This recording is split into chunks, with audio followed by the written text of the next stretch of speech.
10,000 ayuda para sa lahat! Ibigay na! Ibigay na! 10,000 para sa lahat!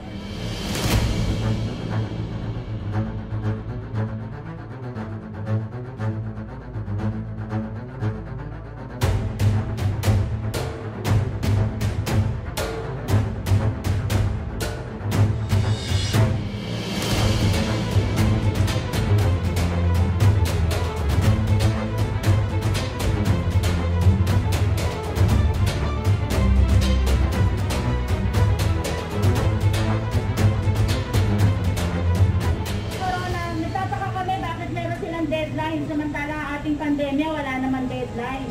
So dapat, habang mayroong pandemya, ang mga benepisyo para sa mga health workers ay ibigay. At huwag mo kami